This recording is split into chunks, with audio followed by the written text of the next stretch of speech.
Hello students, I am Shelly from SGTV Senior Secondary School, your music teacher. आज का हमारा topic है, जो ग्रंथ है वो है संगीत पारिजात। इससे पहले हमने किया हुआ है संगीत रत्नाकर। संगीत रत्नाकर लिखा है पंडित शारंगदेव ने और संगीत पारिजात किसने लिखा है? पंडित अहोबल जी ने। यानी कि जो भी आप ग्रंथ करना चाहते हैं या करेंगे उसके लिए सबसे पहले आपको पता होना चाहिए उसके रचयिता कौन है, उसके रचनाकार कौन है। तो पंडित अहोबल जी ने इसकी रचना की है। ये जो ग्रंथ रचित है संगीत पारिजात या संगीत रत्नाकर, ये उत्तरी और दक्षिणी पद्धति यानी कि भारत में जो दो पद्धति हैं दोनों का ही आधार ग्रंथ है। यानी कि दोनों ही इसे मानती हैं। प्राचीन है ग्रंथ, इसलिए इनको माना जाता है अच्छे से दोनों ही पद्धतियों में। अब इसकी रचना हुई कौन से टाइम में? 1665 यानी कि 1665 में हुई। सर्वप्रथम जो पंडित अहोबल जी हैं, इन्होंने वीणा की जो तार है उसकी लंबाई निश्चित की थी शारंगदेव जी ने 36 इंच। और इन्होंने क्या किया, उस वीणा पर गणित के आधार पर यानी कि मैथमेटिक्स के बेस पर उन्होंने इनकी जो स्वरों की आंदोलन संख्या निकाली और उसको जो तारों पर 12 स्वरों को फिट किया। यानी कि 22 श्रुतियों में से 12 स्वर उन पर जो है उनको सही मेथड से उस पर तारों पर स्थापित किया। तो ये उनकी देन है संगीत को।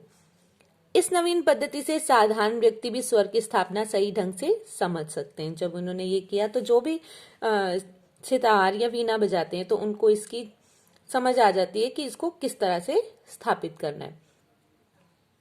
इस ग्रंथ की लोकप्रियता के चलते 1724 ईस्वी में दीनानाथ ने इस ग्रंथ का फारसी में अनुवाद किया। तो इसकी टीका यानी एक टीका की जाती है, एक अनुवाद किया जाता है। जो अनुवाद है वो किया है किसने? पंडित दीनानाथ जी ने फारसी में इसका अनुवाद किया यानी ट्रांसलेट किया है।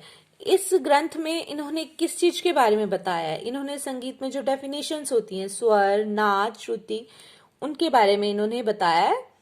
स्वर, नाद, ग्राम, मूर्छना, वर्ण, जाति, स्वर विस्तार, रागों की व्याख्या, इन सब के बारे में इस ग्रंथ में बताया गया है। और क्या बताया? इस ग्रंथ में बताया कि शुद्ध और विकृत स्वर कुल मिलाकर 29 स्वर। अहोबल जी ने कितने स्वर माने? जब उन्होंने ये रचना की थी तो उस वक्त वो 29 स्वर मानते थे। इसमें कुल कितने श्लोक हैं? 500 श्लोक हैं। क्लियर है? और इसमें जो राग हैं वो 122 हैं। शुद्ध स्वरों का जो सप्तक है आधुनिक काल में वो काफी थाट के समान है। इन्होंने जो स्वर सप्तक बनाया वो आज का आधुनिक काफी थाट से मिलता है। पंडित अहोबल ने जो संगीत पारिजात ग्रंथ में स्वर और श्रुति के बारे में बताया है कि श्रुति और स्वर में क्या अंतर है। अंतर क्या है कि इतना अंतर है कि जितना कि एक सांप का कुंडली से होता है। कुंडली में बैठा होता है सांप घुमाकर, तो उतना ही अंतर है सांप की कुंडली और सांप में जितना कि स्वर और श्रुति में है। जब आप हारमोनियम नहीं बजा रहे तब तक वो श्रुतियां हैं, जब आप उनको बजाते हैं उसमें से स्वर उत्पन्न होते हैं। तो बस इतना ही फर्क है।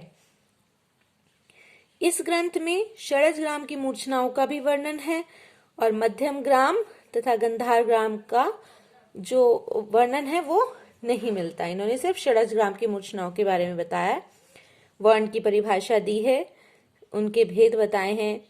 और इनके अनुसार जो समूह होता है स्वरों का यानी कि ग्रुप होता है जो नोट्स का, उसको अलंकार बोलते हैं। गमक के भेदों का भी इस ग्रंथ में वर्णन है। और प्रत्येक राग में जो आरोह, अवरोह, ग्रह, न्यास, जो ये मूर्छना ये लगती हैं, इनको बोलते हैं तान। जैसे हमारे लिए ताने अलग हैं, तो ये लोग ताने उनको बोलते हैं जो इसमें आरोह अवरोह में ग्रह, न्यास, ग्रह होता है जो राग में सबसे ज्यादा स्वर लगता है और जिस स्वर से आरंभ किया जाता है उसको बोलते हैं ग्रह। ग्रह स्वर को हम वादी स्वर भी ले सकते हैं।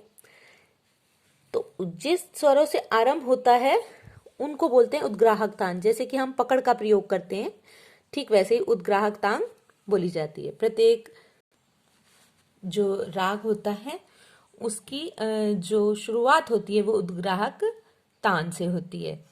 इस ग्रंथ में ऐसे बहुत सारे राग हैं जो उत्तरी भारत में प्रचार में नहीं है। वो कहाँ प्रचार में है? दक्षिण भारत में। इट मीन्स दक्षिणी पद्धति में वो प्रचार में है। हालांकि जिस संगीत पद्धति की विशेषता इसमें की गई है वो पद्धति उत्तर भारत में प्रचलित है। अब जो पद्धति इन्होंने बनाई है वो तो है उत्तर भारत की, लेकिन जो राग हैं इनके बनाए हुए जो रचनाएं हैं वो दक्षिण भारत में ज्यादा प्रचलित हैं।